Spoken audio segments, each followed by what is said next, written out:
Hello，大家好，欢迎回到我的频道。今天的影片呢，是想要和你们分享5个我希望我在来荷兰之前就知道的事情哦，希望能给即将启程的你们多一点心理准备。第一点呢，就是租屋很难，房子很难找。那因为真的太难找了，我有非常多自己的辛酸血泪，所以有另外做一支影片，你们也可以去看看哦。那这边就跟大家分享一个小故事，你就大概知道房子到底有多难找。去年呢，有一个荷兰的大学，因为学生数量比较多，国际学生也有，那宿舍不够，那当地的租屋市场也就是太热烈了，所以有很多国际学生找不到房子，所以有一些就被迫要住在饭店里啊，甚至有一些比较夸张的是，他们住在停车场搭帐篷。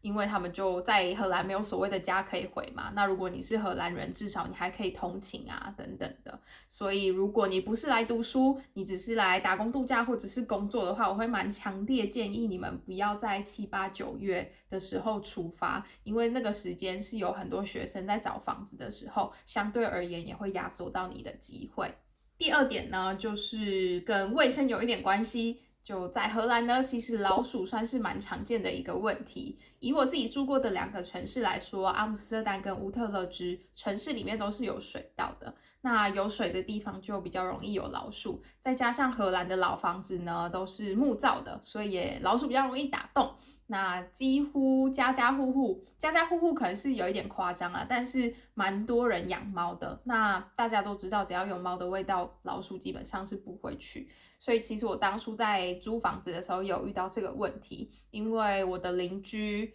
如果你算一个9宫格的话，其中有大概3到4户都是有猫的。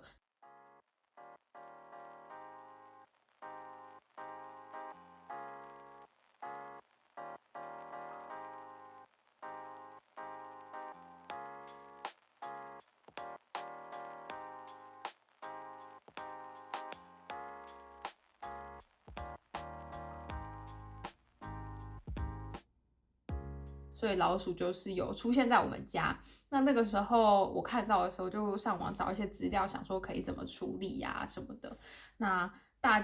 大部分都是说，哦，老鼠在荷兰很常见啦，也没有什么好处理的。你可以跟你的朋友借猫去你家住了2、3天，有猫的味道就不会来啦，等等，比较一些消极的做法。甚至有朋友的朋友，他家里有猫，但是他还是可以听到屋梁上是有老鼠在跑来跑去的。所以老鼠这边。还是算蛮常见的，可以先做好心理准备，或者是你在跟房东签约的时候，也可以问看看有没有这样子的问题啊。那如果看到老鼠的话，是处理的费用是谁要负责？这样我当初自己处理的时候是请了跟我们饭店合作的相关的公司去放药啊，去检查。对，所以你们也可以参考看看，希望你们不会用到。但如果你们现在住在荷兰，然后有老鼠的问题，想要知道我那时候用的是哪一个公司的话，你可以留言给我，我会把他的联络资讯告诉你哦。第3点呢，就是网购服务其实很方便，像台湾有很多24小时到货嘛，荷兰也有哦，而且不是只有单纯的一间公司。我印象中自己用过的就至少有3到4间公司都是可以隔日到货的，这样子呢就很方便，也可以在网络上比价啊，然后多看看再做选择。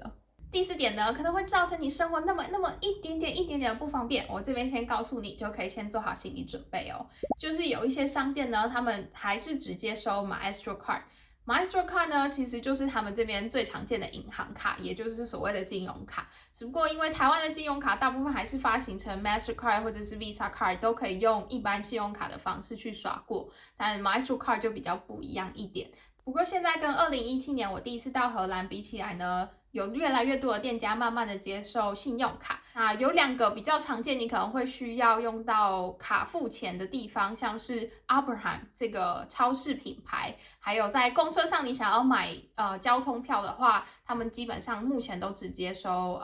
Maestro Card。那像公车买票的话，因为司机也不收现金，可能会比较有一点不方便，所以他们其实也是有自己的交通卡，这边给你们看一下。蓝色的这个呢，就是不记名的卡，那你就是可以到荷兰之后直接到他们的，有时候机器会卖，或者是服务中心也会卖，所以你就是直接储值在里面，就可以直接使用。那如果你要坐火车的话，卡里面要有至少20欧，就算你只是坐一站只需要5欧啊，你里面还是最少要有20欧才可以使用。那如果你要在荷兰待超过1个月以上的话，我会建议你还是去订这个有记名的黄色的卡。那有记名的卡就是上面是会有你的照片，那它基本上会在3到4天内寄到你所写的地址。那这个除了储值之外呢，你也可以绑定你的银行账户，那就是每个月的时候，它跟你月结，直接从你的银行账户扣款。那使用记名卡的好处呢，是你可以到他们的网站，他们有不一样的 subscription package， 你就可以选最适合你的那一种。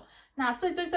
基本的是像是5欧1个月，那你就可以在非尖峰时段搭火车有40% off， 对。非尖峰时段还有假日，所以其实蛮划算的。第5点呢，其实不是什么大不了的事情，不过我觉得我们台湾人可能都有一点被便利商店宠坏了吧？就我们只要去一家店就可以传真啊、寄信啊、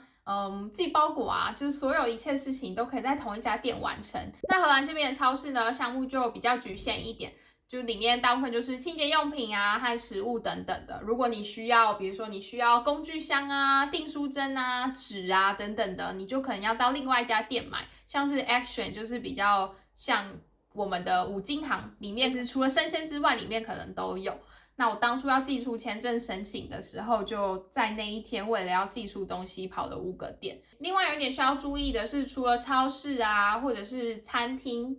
可能会营业到比较晚之外，其他的店家大部分都会6点的时候就关门。所以如果你需要处理事情啊，要记得注意一下时间哦。好，那以上就是今天的5点，我希望我到荷兰之前就知道的事情，希望对你有帮助。如果你还想要知道更多，或者是有任何问题的话，欢迎留言告诉我哦。我们下一支影片见。